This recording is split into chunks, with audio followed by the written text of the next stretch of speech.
ત્યારે આજે દર્શન કરીશું એક એવા મહાદેવના ધામના કે જ્યાં કોઈ જ્યોતિર્લિંગ બિરાજિત નથી, તેમ છતાં મનાય છે કે આ સ્થાને સ્વયં દેવાધિદેવ મહાદેવ છે બિરાજમાન. મહારાષ્ટ્રના ઐતિહાસિક શહેર વસઈમાં બિરાજિત છે તુંગારેશ્વર મહાદેવનું સિદ્ધ મંદિર. આ મંદિર 2200 ફૂટની ઊંચાઈ પર અને કુદરતી સૌંદર્યની વચ્ચે આવેલું છે. તો આવો દર્શન કરીએ આ સુંદર ધામના. દર્શન કરો સ્વયંભૂ આત્મલિંગના. દાનવ ભક્તના કહેવાથી અહીં બિરાજ્યા સદાશિવ. રમણીય વાતાવરણમાં શિવનું ધામ આપે છે ભક્તોને તેમના પાવનકારી આશીષ. કહેવાય છે કે તમામ જ્યોતિર્લિંગની સ્થાપના સ્વયં શિવ શંભુ દ્વારા કરવામાં આવી. તેવી જ રીતે દેવાધિદેવની પરમ કૃપા હર હંમેશ ભક્તો પર બની રહેશે તેવી પણ ખાતરી દેવાધિદેવ મહાદેવે આપી. પોતાના પુણ્ય સ્થાનકમાં આવીને ભક્તોને તેનો અહેસાસ પણ થઈ જાય છે.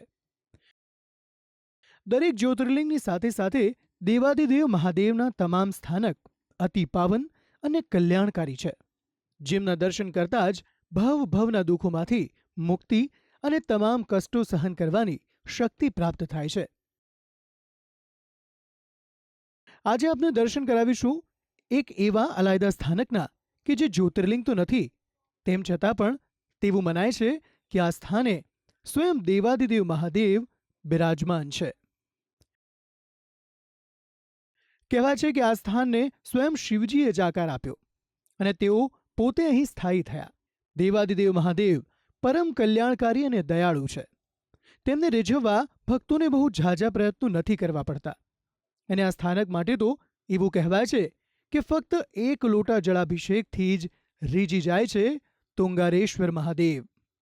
મહારાષ્ટ્રના ઐતિહાસિક શહેર વસઈ તેની કુદરતી સુંદરતા અને ઐતિહાસિક ઇમારતો માટે જાણીતું છે. અને આ જ ઐતિહાસિક શહેરમાં વસેલું છે શંકર શશિધરનું આ પાવનકારી ધામ. પહાડી વિસ્તારોમાં મુંબઈ અમદાવાદ હાઈવે પર લગભગ 2200 ફૂટની ઊંચાઈ પર એક ઘેરું જંગલ છે. આ જંગલમાં અંદર પ્રવેશતા જ માત્ર 4 કિલોમીટરના અંતરે જ તુંગારેશ્વર મહાદેવનું આ સિદ્ધ સ્થાનક આવેલું છે. કહેવાય છે કે સ્વયં શિવ પાર્વતીની આજ્ઞાથી આ મંદિરની સ્થાપના કરવામાં આવી હતી. આ મંદિરનો ઉલ્લેખ શિવ પુરાણમાં પણ કરવામાં આવ્યો છે, જેમાં જણાવાયું છે કે શ્રીહરિ વિષ્ણુના 7મા અવતાર ભગવાન શ્રી પરશુરામ પણ આ જ ભૂમિ પર અવતર્યા હતા. આ પાવન સ્થાનકના દર્શને રોજબરોજ ભક્તોનો જમાવડો રહે છે, પરંતુ ખાસ શિવરાત્રિ, શ્રાવણ માસ અને શિવજીને રીઝવવાના ખાસ દિવસોમાં તો ભક્તોનું કીડિયારું આ મંદિરમાં ઉભરાય છે અને પોતાની મનોકામના શિવજીના આશીષથી તેઓ પૂર્ણ કરે છે. આ સ્થાનક વૈજ્ઞાનિક દ્રષ્ટિએ પણ ખૂબ જ મહત્વ ધરાવે છે, કારણ કે આ સ્થાનકમાંથી અખૂટ જડીબુટ્ટી અને ઔષધિઓ મળી આવી છે. કહેવાય છે કે ભાઈ લક્ષ્મણને બચાવવા જે પર્વતને ઉઠાવીને દેવ હનુમાન ઉડ્યા હતા, તે આ જ સ્થાનકેથી પસાર થયા હતા અને તે સમયે તે પર્વત પરથી ઘણી બધી જડીબુટ્ટીઓ અને ઔષધિઓ આ પર્વત પર પણ પડી હતી, જેથી આ સ્થાનકના વિશેષ મહિમાનું એક કારણ તે પણ છે. દેવાધિદેવ મહાદેવ અહીં પંચતત્વો સાથે બિરાજમાન છે. સુંદર પર્વતમાળા વચ્ચે આ સુંદર મંદિર લાખો ભક્તોની આસ્થાનું કેન્દ્ર બન્યું છે. મંદિર પરિસરને દૂરથી જોતા જ મનમાં શાંતિ અને શ્રદ્ધાનો સંચાર થાય છે. અહીં પ્રવેશતા જ ભક્તો પોતાના તમામ દુઃખો ભૂલીને ફક્ત શિવ ભક્તિમાં લીન થઈ જાય છે. આ સ્થાનકે દેવાધિદેવ મહાદેવની સાથે શ્રી કાલ ભૈરવ, શ્રી બટુક ભૈરવ અને ભૈરવી ભવાનીની પણ સુંદર મૂર્તિ સ્થાપિત છે, જેના દર્શન કરવાનું પણ ભક્તો નથી ચૂકતા. સુંદર નક્કાશી અને આકર્ષક રંગોનો ઉપયોગ થકી મંદિરનું પરિસર ભક્તોને આકર્ષનારું લાગે છે અને આ બધી બાબતો એક સાથે મળીને સમગ્ર વાતાવરણને માત્ર ભક્તિ અને ભક્તિ અર્પિત કરે છે. આસપાસ આવેલ સુંદર ઝરણું, પ્રાકૃતિક સૌંદર્યની વચ્ચે હિંડોળા ખાતી વનસૃષ્ટિ આ મંદિરની પાવનતામાં ઓર વધારો કરે છે.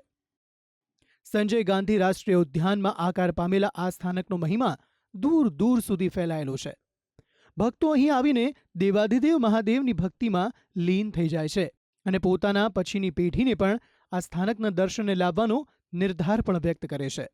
આ મંદિરમાં દેવાધિદેવ મહાદેવની સાથે સાથે શિવજીના રુદ્ર સ્વરૂપ એવા દેવ હનુમાનનું પણ અલાયદું મંદિર આવેલું છે, જે મંદિરના પ્રવેશદ્વાર પર શ્રીરામ અંકિત કરાયેલું છે, જે શ્રીરામ પ્રત્યેની હનુમાનજીની પ્રભુ ભક્તિને વર્ણવે છે. તુંગારેશ્વર મહાદેવના આ સ્થાનકમાં શ્રીરામ ભક્ત હનુમાનજીનું આ મંદિર સોનામાં સુગંધ ભળે તેવું ભાસિત થાય છે. ખરેખર દેવાધિદેવ મહાદેવ છે જ ભોળાનાથ.